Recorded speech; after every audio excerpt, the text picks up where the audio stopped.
Bonsoir tout le monde, aujourd'hui je vais vous parler du dieu Odin en français, et notamment de l'un de ses surnoms, Alfadir, ce qui veut dire le père de toutes choses.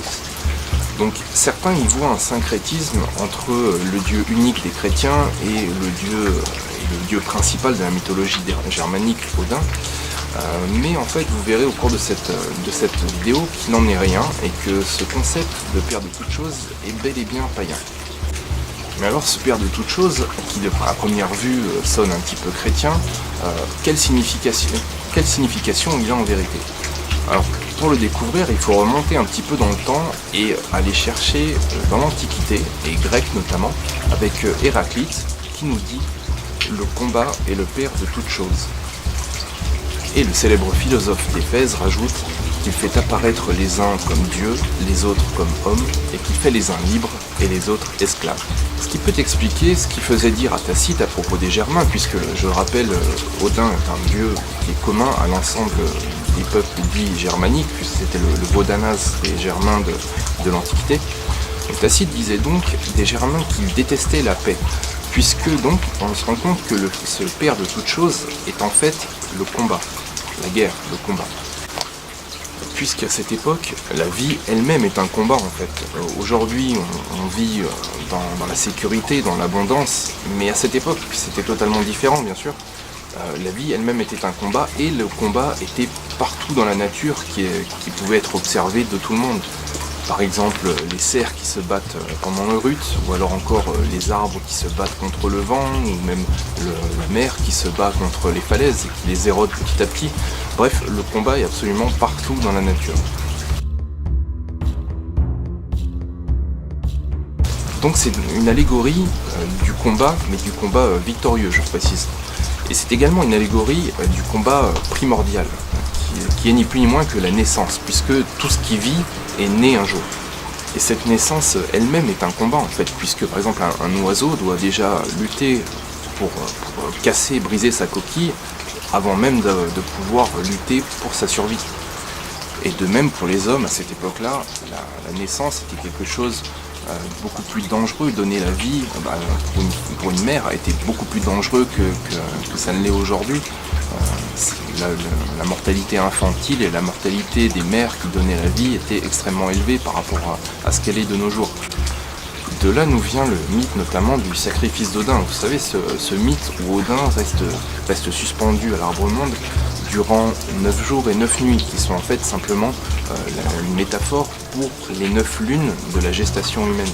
Il reste suspendu, donc la tête en bas, qui est la position du fœtus, et également transpercé, son flanc est transpercé d'une lance qui n'est plus ni moins que le cordon ombilical. Donc cette allégorie est ni plus ni moins en fait qu'une allégorie pour une naissance, et une naissance victorieuse. Voilà pourquoi également Odin est le guerrier des morts au combat, puisque ces guerriers sont nés dans un combat et disparaissent dans un combat, ce qui boucle en quelque sorte un cycle. Et vous savez que dans la mythologie, ils vont ensuite au Valhalla, ces guerriers morts au combat. Et au Valhalla, qu'est-ce qu'ils font? Ils combattent la journée, ils meurent, et ils ressuscitent pour recommencer le lendemain. On voit toujours ce même cycle, et même jusqu'au Ragnarok, qui est au final le combat suprême, si on peut dire, qui n'est pas un combat définitif, puisque la vie continue, la vie renaît après le Ragnarok, avec le retour de Balder, etc. Donc on a bien là une idée de cycle.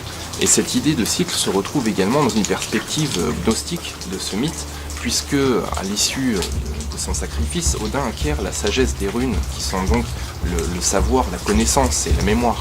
Dans cette perspective gnostique, c'est donc son âme qui revient, qui se réincarne dans son corps afin de réaliser un nouveau cycle de vie. D'ailleurs, Léda nous dit lui-même donné à lui-même.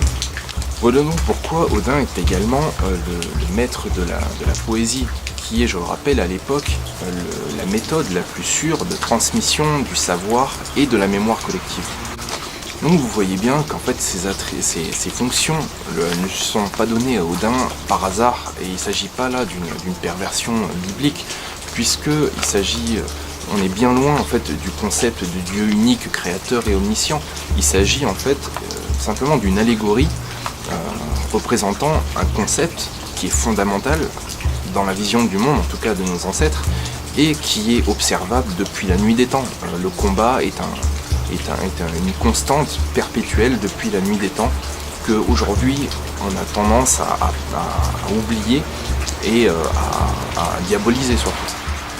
Puisqu'aujourd'hui le combat a une notion clairement négative, parce que ça inclut de la destruction, mais après toute destruction il y a une renaissance, et c'est bien là ce que nous apprend le mythe du Ragnarok justement.